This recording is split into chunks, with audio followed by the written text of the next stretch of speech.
Braddock, je vous préviens. Attention où vous mettez les pieds.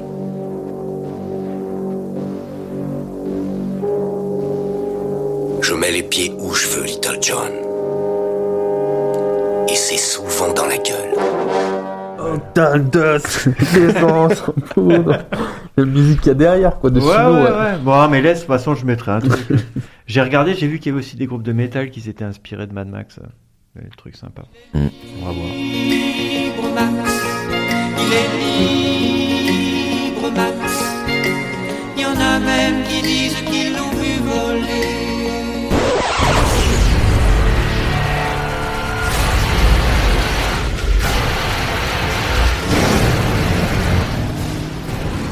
Jadis terrain de jeu de quelques passionnés et la pop culture. Ouais. Attends, je m'emballe. Ouais, calme-toi, je te trouve un petit peu trop choupi-choupi là.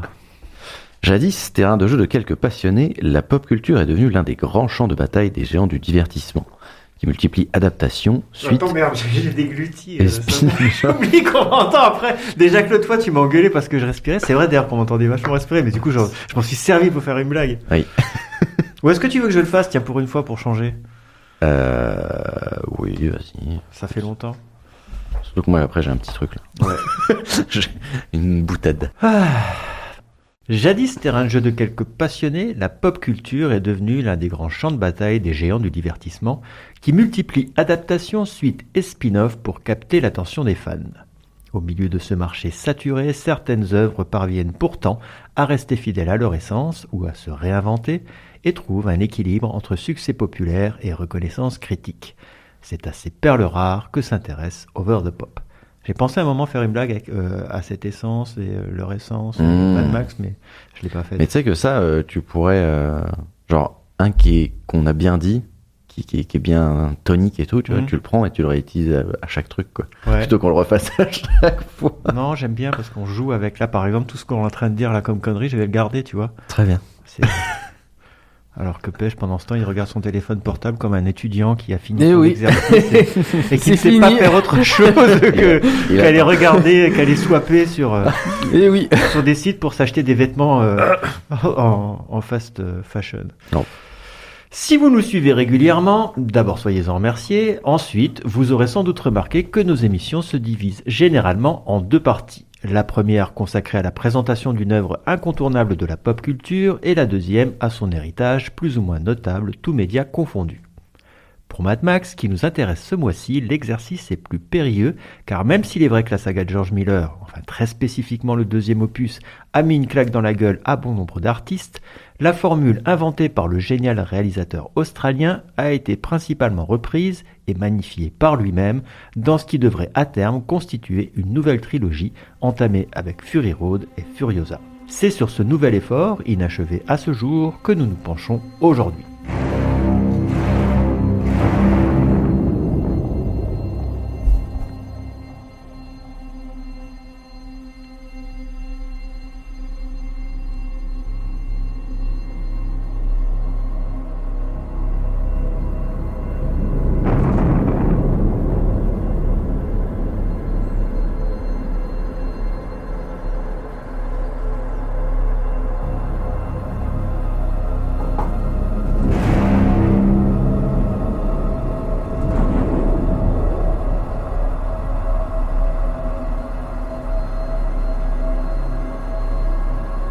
On arrive au bout là?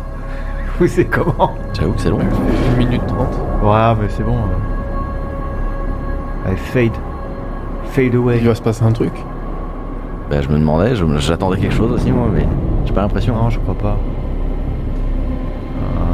Pourtant, on sent quelque chose venir quand même. Ça va.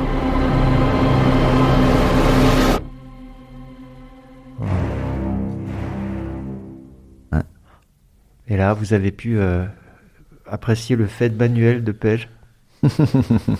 Ouais, mais Toutes ces années d'expérience au service de l'audiovisuel. sans fader. Voilà. On l'appelle fader. Dark fader. Allez, vas-y. Le monde de Fury Road. Ah non, Avant c'est de- moi. Je sais pas. Attends. Non, mais avant de passer à Fury Road, il faut qu'on parle d'autre chose. On va se faire un petit grec. Non, pas cette fois. Non, parce que... C'est qui Batman? Vroom vroom pampan. Vroom vroom pampan dans le Westland. C'est moi. Sans déconner. Ah putain, pas mal. Et oui, il a un t-shirt Batman et Robin. Mais non, mais parce que vroom vroom pampan dans le Westland, c'est bien sympa. Mais les manchots qui chantent sur la banquise, c'est cool aussi. Donc, je pense qu'il est temps de dire que George Miller, au-delà de réaliser des films ultra-violents en Australie, il fait aussi des films d'animation avec des manchots qui chantent. Absolument. Et qui sont très bons.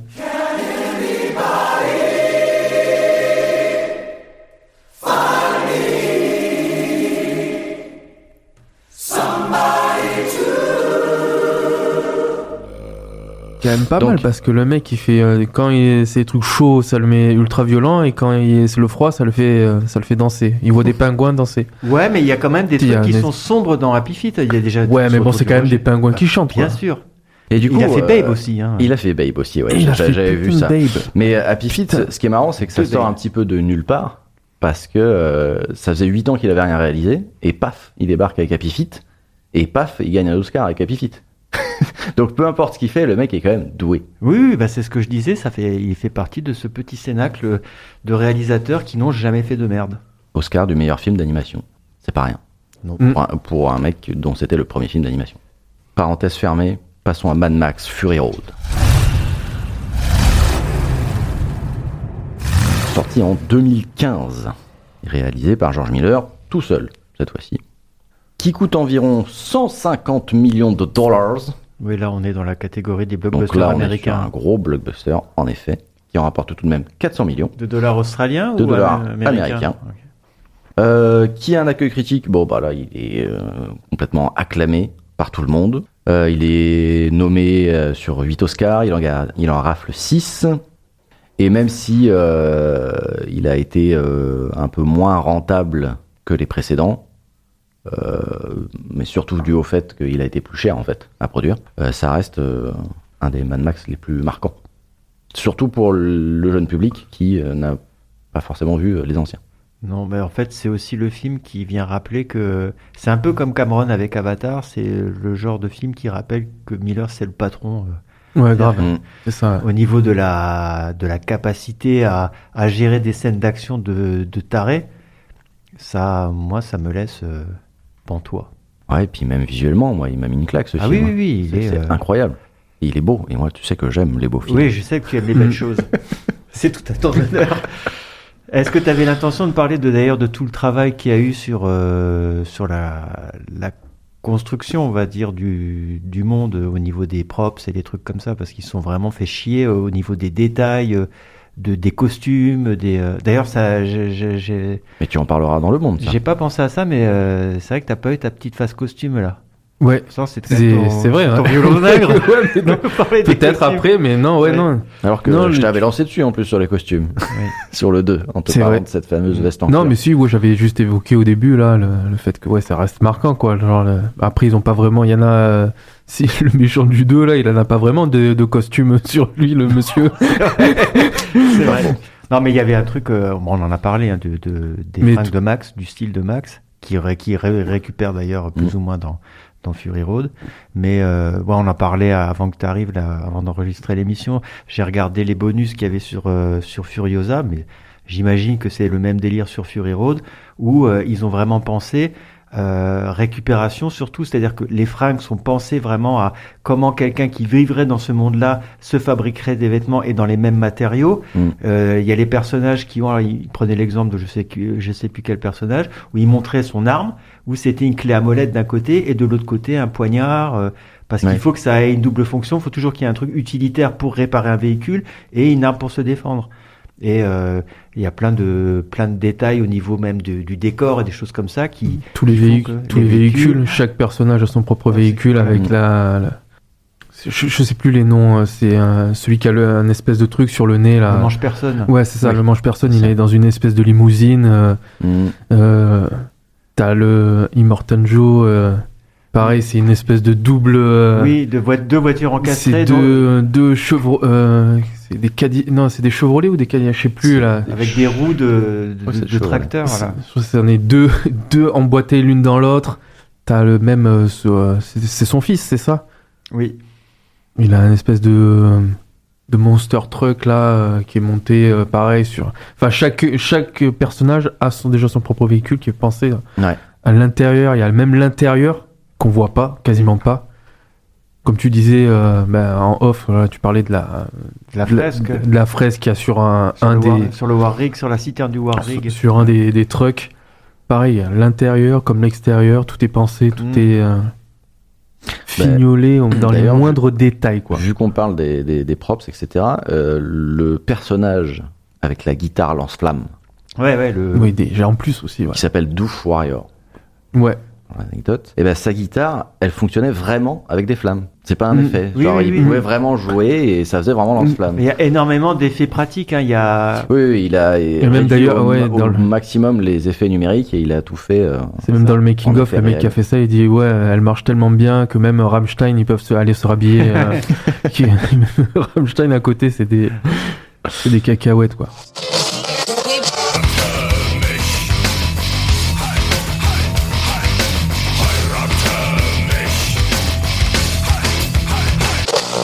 Par contre, ce qu'il faut dire aussi, ce qui est assez important, c'est que le film, il avait déjà été imaginé dans les années 90 en fait par Miller. C'est ça. Mais comme il y a eu des problèmes financiers, les attentats du 11 septembre, ou encore des pluies inhabituelles dans le désert australien, ça a bloqué le projet pendant 20 ans, quoi. Et ça a fait Ouais, qu'il n'a c'est ça, pas ouais. été tourné en Australie. C'est le seul Mad Max qui n'a pas Effectivement. été tourné en Australie, mais en Namibie. Et visiblement, les conditions de tournage, elles étaient vraiment extrêmes parce qu'ils étaient loin de tout. Ouais. Ce qui fait que c'est ça, c'était physiquement dur. Et comme en plus, Miller, il était quand même vachement focalisé sur tout ce qui était scène d'action et tout ça. Et qu'en plus, il est vraiment, il pense en fait son film visiblement déjà d'entrée de jeu avec le montage en tête. Ce qui fait qu'il va vraiment demander des trucs ultra spécifiques aux acteurs sans qu'ils comprennent exactement ce qu'il veut. Et donc ça a amené des tensions avec Tom Hardy, de la même manière que ça apportera à limite des tensions avec Anya Taylor-Joy pour Furiosa. Et c'est quand ils verront le montage final que d'ailleurs Tom Hardy il a fait son mea culpa, il a dit honnêtement, ok. En fait, ça a été très difficile le tournage effectivement pour Tom Hardy et Charlize Theron, qui ont entre eux, je veux dire, ça a été difficile entre eux, ils se sont beaucoup disputés, mais ils ont reconnu après coup, en ayant vu le film, que c'était aussi les conditions extrêmes du tournage dans le désert qui expliquaient en grande partie leur dispute. C'est ça. Mais aussi, elle tourne quasiment que dans le. Elle tourne pendant 1 heure et quelques dans le truc. Ouais. Ouais. Donc, elle doit jouer en tant qu'actrice juste avec le tronc. Elle disait c'était compliqué. Mais pareil, Tom Hardy, qui voulait lui faire les actions jusqu'au bout, ben non, George Miller il disait non, c'est bon, ça suffit. Oui, Bon, oui. alors, Tom Hardy, parle-nous donc de Mais- ce nouveau Mad Max. Je m'appelle Max. Mon monde est à feu et à sang.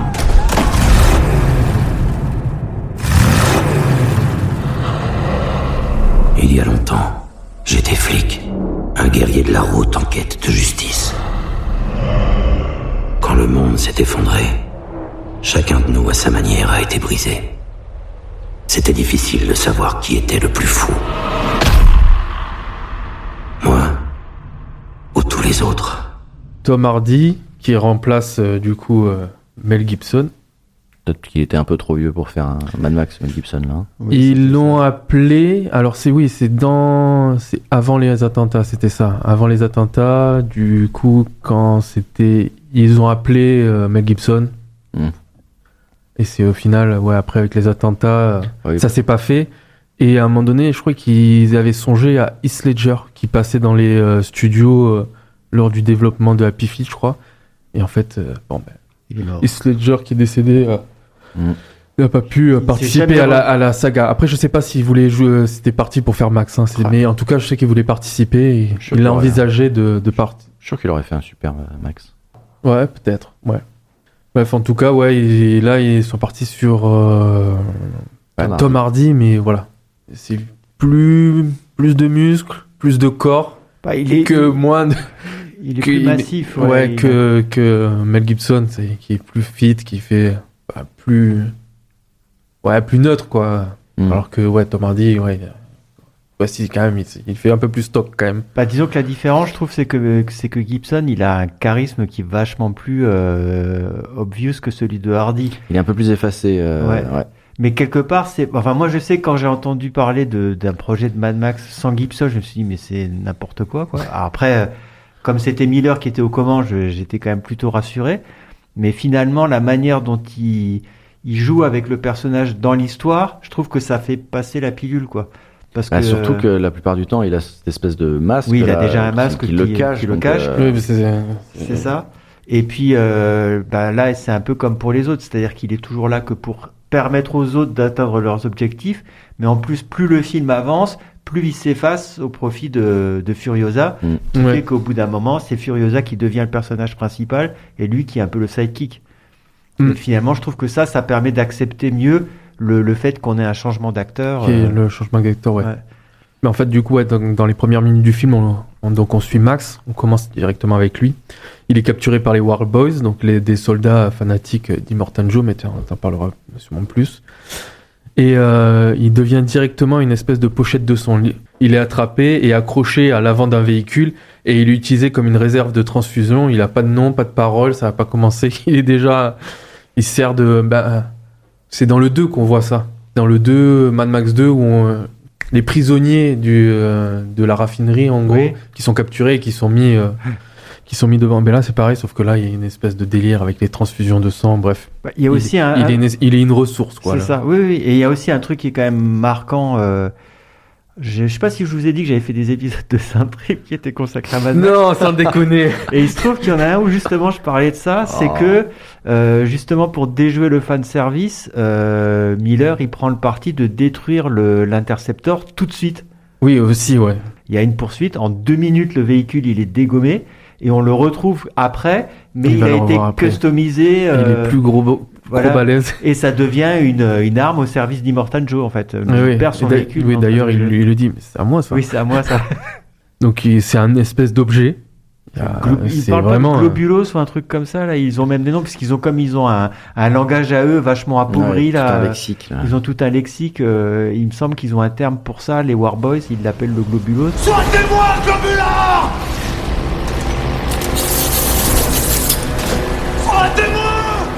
En fait, ils le mettent devant effectivement comme devant. Et en fait, il sert à permettre des injections de dons de sang aux War Boys parce qu'ils sont anémiques, ça leur permet d'avoir l'énergie dont ils ont besoin pour.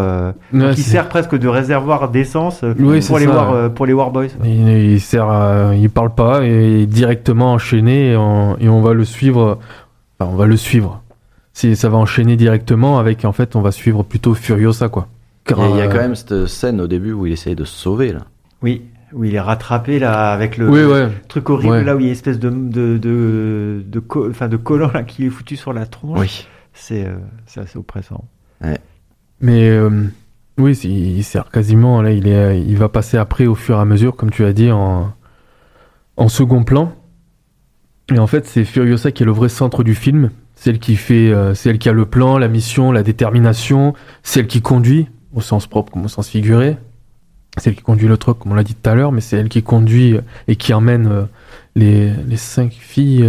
les brides, vers... les femmes de Immortan Joe. Ouais. C'est ça. Ses reproductrices. Ouais. C'est ça, c'est elle qui les transporte. Et lui, pendant presque 1 heure, il tourne autour. Il est utile, efficace, mais... il est pas en premier, quoi. Il commence à être il commence à passer en second plan, et comme on disait... dans les précédents, voilà, il va commencer à s'effacer et là, il est vraiment... c'est même plus son film, je mets des guillemets. Il est privé du rôle de héros principal. Et c'est dans cette marginalité-là qu'il se retrouve paradoxalement son humanité, comme on disait dans la fin du 3, quoi. Oui. C'est un espèce de passeur, mais il est effacé en termes d'identité, en termes même de personne, quoi. Après, il joue quand même un rôle essentiel à un moment, c'est que c'est lui qui permet à Furiosa de comprendre qu'à un moment, il faut revenir en arrière et que finalement, comme la Terre verte qu'elle visait à rejoindre n'existe Oui, c'est plus, ça. elle est prête à partir sur les plaines de sel, quitte à mourir là. Et c'est lui parce que finalement, c'est un peu toujours sa logique, c'est qu'à un moment, il faut faire marche arrière et que la Terre verte, c'est la citadelle et qu'il faut profiter du fait que les troupes d'Immortan Joe les poursuivent et que la citadelle est affaiblie pour essayer de la reprendre. Mais s'il n'était pas là, en fait, je pense que toute l'équipée, elle aurait été vouée à l'échec, quoi. All right. This is your way home. We go back? Back? Yeah. I thought you weren't insane anymore. What are they saying? He wants to go back from where they came. Citadel. Il a un rôle important à ce moment-là, mais c'est vrai que le reste du temps, il est là en soutien, en fait. C'est un soutien Ouais, pour c'est que ça, cette... Ouais, il aide parce qu'il est présent, mais sinon. il répare des trucs, il tue des Oui, gens, non, et mais voilà. c'est ça, ouais, il c'est aide ça. parce Oui, qu'il est présent dans le convoi. Et effectivement, il y a ce moment où il dit regardez derrière et on fait demi-tour.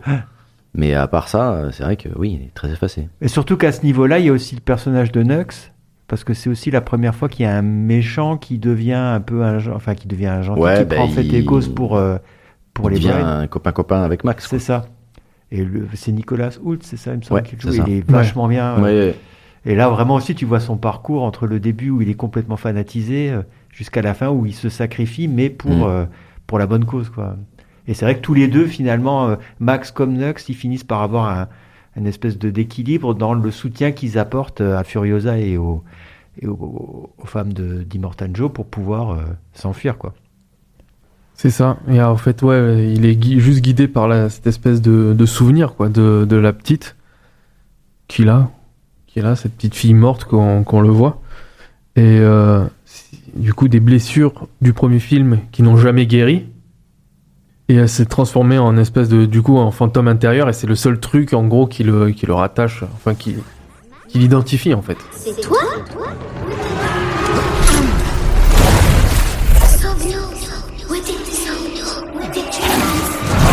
Bon, c'est le seul trait d'identité, quoi. Je crois qu'à...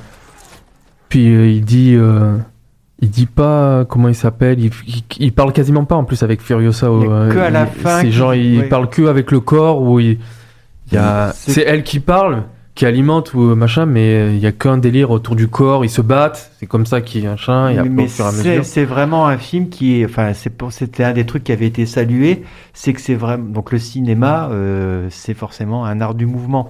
Et Mad Max Fury Road, c'est le pinacle de ça. Et en fait, tout ce que font les personnages est déterminé par les actions qu'ils font, jamais par leurs paroles. Et il y avait même, je sais pas si vous connaissez là sur YouTube, il y a une chaîne qui s'appelle Versus et qui propose de mettre en parallèle des œuvres a priori où tu te dis mais il n'y a pas de lien.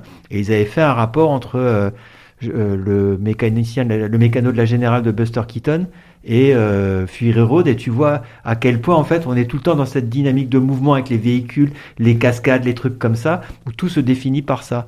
Mais c'est marrant que tu parles de Buster Keaton parce que justement en fait Miller il explique que pour lui trop de dialogues ralentissent l'action et donc il s'inspire effectivement fortement du cinéma muet, C'est donc ça. Chaplin ou Buster Keaton. Ouais. Et le moment en fait où Max dit qui il est, Oui, où c'est il ça. a un geste humain, enfin il est vraiment dans l'empathie, c'est au moment où il transfuse son sang volontairement à Furiosa quand elle a été blessée pour la c'est sauver. ça. Ouais. Alors qu'au début on le transfusait de On le force forçait, ouais. malgré lui, et c'est là qu'il dit en fait je m'appelle Mais c'est Max, mon nom est Max, Voilà, c'est c'est tout. ça, et voilà. basta. Et oui, il lui file le sang et du coup, ouais, c'est ça. Ouais. Il y a aussi cette espèce de transmission aussi dans le. Ah, ça, c'est toi qui vas devenir. C'est ça. Je te transfuse mon sang de héros. Ouais. Mais par contre, c'est dans le générique du début, quand on voit les noms, il me semble que là, c'est marqué Tom Hardy as Max Rokatansky. C'est précisé qu'il s'appelle Rokatansky, alors que dans la première trilogie, je crois qu'il y a une fois, c'est quand il va voir son chef, que le gars l'appelle Rokatansky. Sinon, jamais on sait quel est son nom de famille. Et là, Ouais. c'est précisé d'entrée de jeu dans le générique, mais après, il dira jamais son nom avant de dire son prénom Max Ouais. tout à la fin. Mhm. Puis après, c'est ça. Du coup, comme tu disais, c'est là où il va avoir la vision de la petite, qui va voir les autres partir dans cette espèce de délire, qui va avoir cette espèce de. Ben, c'est sa fille en fait là, qui va avoir une vision. Et c'est là où il va aller revoir Furiosa, lui dire vas-y, on part On repart à la citadelle, du coup demi-tour. Il va les ramener et elle va rester et lui il va... Elle va monter sur le mont de charge qui lui va permettre d'accéder au truc. Il se perd dans la foule. Lui se perd dans la foule et disparaît. Quoi. Elle le cherche du regard à un moment et il est plus là. Et il repart comme toujours. C'est ça, comme vers nulle part, dans le désert. C'est ça.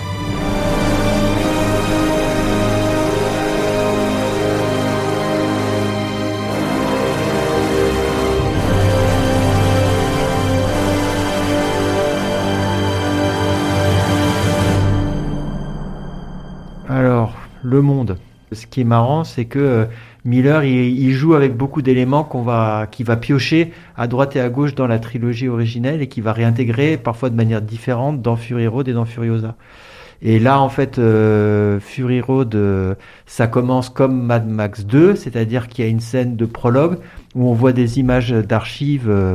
Alors, il y a une seule image que j'avais été même recherché. Donc, ça fait partie en fait des images d'archives des années 50 qui ont été filmées au moment où il y avait les tests de l'arme nucléaire aux États-Unis. Donc, on en trouve pas mal sur YouTube. Et celle-là, je crois même qu'elle a été réutilisée au début du remake de la Colline à des yeux, la version de Aja, celle où on voit les arbres qui sont ballottés par le souffle nucléaire. On voit que ça. Par contre, il y a plein de voix off, en fait, comme d'enregistrements de radio, de gens qui témoignent de ce qui se passe, etc. C'est le pétrole, Poftache. La guerre du pétrole. Du pétrocaspi. Du gaspille. La pénurie mondiale, c'est l'eau. C'est la guerre de l'eau. Nous avons abouti au pic du délire terminal. L'humanité s'est dévoyée, elle terrorise. La terre est acide. La moelle de nos os est empoisonnée. Je soulignais la dernière fois que pour Mad Max 3, on se posait la question, mais comment en fait on en est arrivé au premier où il y avait quand même une route, globalement encore des bases de société et un paysage un peu vert, à ce désert.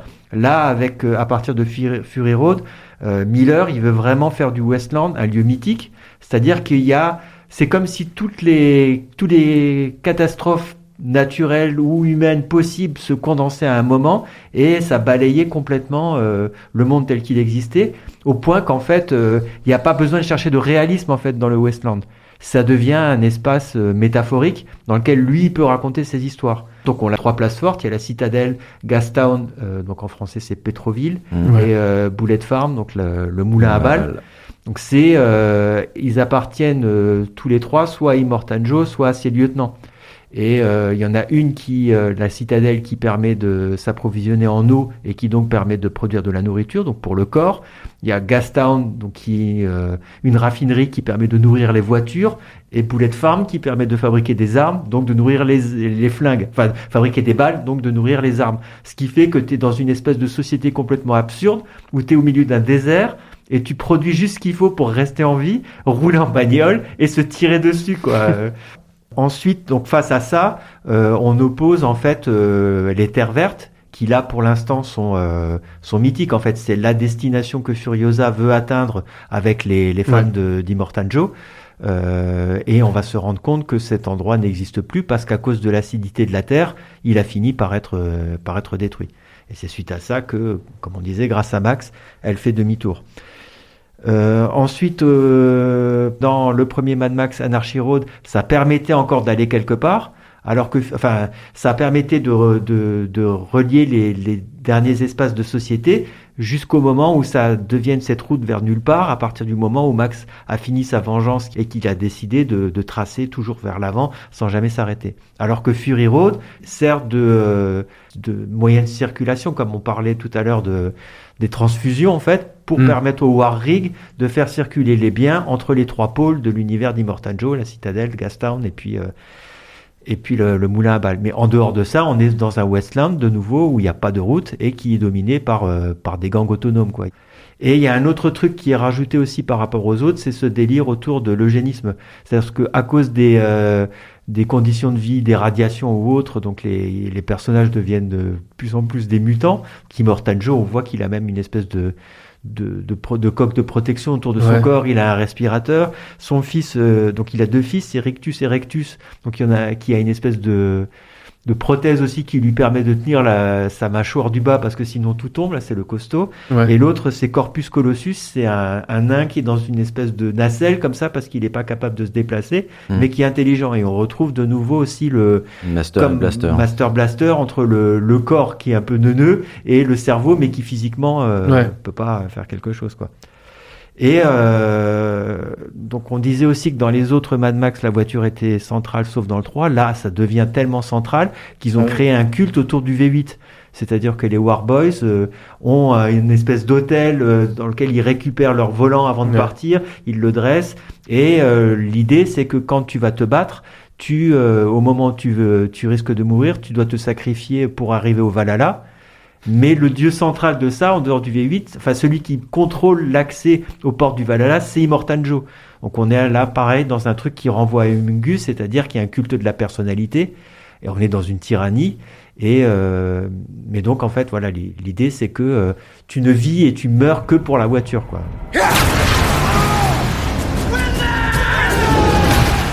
Voilà. Est-ce que j'avais autre chose à rajouter par rapport au monde ? Non, c'est ça, c'est que donc on a une opposition entre le côté pragmatique et tyrannique de l'univers d'Immortan Joe et puis l'opposition mythique avec les terres vertes des Vuvalini, mais qui n'existe plus en fait. C'est aussi, d'ailleurs, les terres vertes, elles renvoient à l'oasis des enfants perdus dans Mad Max 3. Sauf que cet oasis, il était bien concret. Et d'ailleurs, en fait, dans Mad Max 3, il y a une partie des enfants qui y restent. Il n'y en a qu'une partie qui se barre et que Max va aider et qui vont finalement aller s'installer dans les ruines de Sydney. Mais on suppose que ceux qui sont restés continuent de vivre dans cet oasis. Ouais. Mais il est bien concret, alors que les terres vertes n'existent plus, quoi. C'est un mythe. Et voilà. C'était le monde de Fury Road. Donc, moi, je trouve plus complexe et plus riche que ce qu'il avait pu faire dans les autres, même si le Westland en soi, ça permettait même visuellement de faire des trucs de fou. Là, on sent qu'il a passé un gap et que vraiment, et ça sera pareil dans Furiosa, il part vraiment, on parlait du voyage du héros, de Campbell et tout ça, on est dans ces trucs-là à fond, c'est-à-dire que le Westland, ça devient une page jaune sur laquelle il peut écrire ses propres mythes à lui, quoi, autour de figures comme Max ou Furiosa. Voilà. Qui dépassent le cadre du simple personnage pour être des archétypes. Bon, c'est fini pour Fury Road. Allez, à la prochaine. Bye. Tous.